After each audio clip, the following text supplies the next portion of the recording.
वक्फ mafia वाक़याओं की अराजकता, उद्दंडता और अराजकता जो है वो चरम पर थी, उसको कंट्रोल में किया गया है। देखिए, क्रिमिनल कॉन्स्पिरेसी के कम्युनल कलाकारों का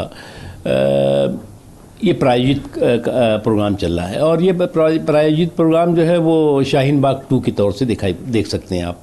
जिस तरह से शाहीन बाग के सीए के मामले में, शाहीन बाग में के मामले को लेकर के भय और भ्रम का माहौल पूरे देश में खड़ा करने की कोशिश की गई, कहा गया कि इससे मुसलमानों की या अल्पसंख्यकों की जो नागरिकता है वो पूरी तरह से ख़त्म हो जाएगी। ये सारा के सारी चीज़ें खुर्दा पहाड़ निकली चुइया। ये सारा के सारा झूठ और सारा के सारा एक क्रिमिनल कॉन्स्पिरेसी, कम्युनल कॉन्स्पिरेसी साबित हुई थी। और वही चीज़ जो है उसी प्रायोजित पॉलिटिकल प्रोग्राम को जो है वो फिर से दोहराया जा रहा है कि वक्फ आते ही जो है वो इस्लाम खतरे में आ जाएगा, ईमान खतरे में आ जाएगा, मुसलमान खतरे में आ जाएगा। तो ये वक्फ की जो पूरा का पूरी व्यवस्था, वक्फ का जो पूरा सुधार हुआ है, ये आस्था के संरक्षण और व्यवस्था के सुधार का है। और वो व्यवस्था, जिस व्यवस्था के में किसी तमाम तरह के कन्फ्यूज़न थे, कंट्राडिक्शन थे, कन्फ्लिक्ट हो रहा था, पूरी तरह से हाहाकार और हंगामा होता था, और उसके साथ ही साथ वक्फ को सुरक्षा कवच बना करके कुछ वक्फ माफिया वाक़याओं की अराजकता, उद्दंडता और अराजकता जो है वो चरम पर थी, उसको कंट्रोल में किया गया है।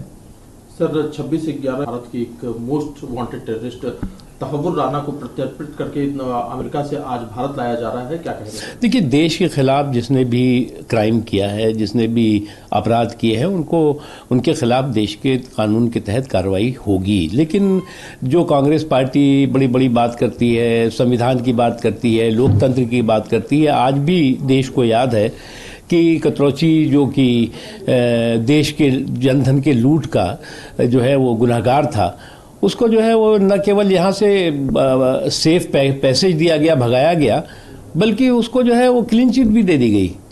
यही नहीं, जो है वो जिनके जो गुनहगार था भोपाल गैस त्रासदी का, उसको तो जो है वो सरकारी मेहमान की तरह जो है वो जहाज़ से जो है यहाँ से भगाने में मदद की गई।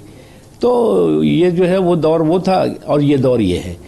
सर, कांग्रेस का अधिवेशन जो कि गुजरात कई मुद्दों को लेकर निशाना साधा, उन्होंने यूएस टैरिफ का जिक्र किया, उन्होंने साथ में जो बांग्लादेश का जो रुख है भारत के प्रति उसका जिक्र करते हुए उन्होंने निशाना साधा। उन्होंने आरक्षण को लेकर ये कहा है कि 50% की सीमा समाप्त होनी चाहिए, क्या कहेंगे? देखिए, मुझे क्या लग रहा है कि राहुल जी अभी भी जो है वो सामंती सुरूर और गुरूर में चकनाचूर हैं। ये उस पार्टी के नेता हैं, उस पुरानी पार्टी के ये धुराने नेता हैं जो कि जिसने कि दशकों देश पे राज किया है, जिसने कि जो है वो दशकों जो है वो देश के लोगों का राजनीतिक शोषण किया है। तब उस वक्त उनको ये सारी चीज़ें नहीं आ रही थी। अब भी सत्ता के सिंहासन से जनता ने इनको उतार दिया है, जनता ने इनको जनादेश नहीं दिया, तो सारे जो है वो सुधार और सारी जो है वो चीज़ें इनको याद आने लगी। सभी चीज़ें होंगी, देश के हित में जो भी होगा वो होगा। आपकी तरह जो ठंडे बस्ते में डालने वाली सरकार नहीं है।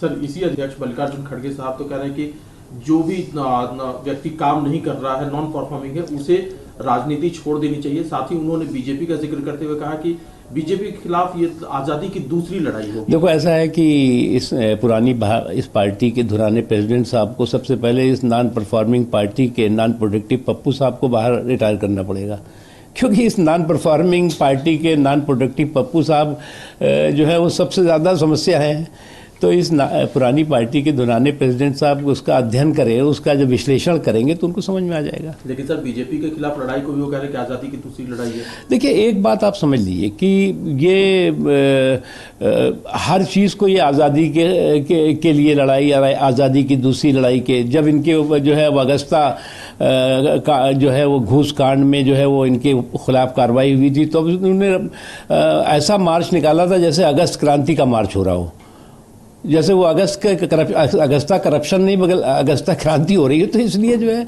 वो ये समय समय पर जो है वो शगुफेबाजी करते रहते हैं।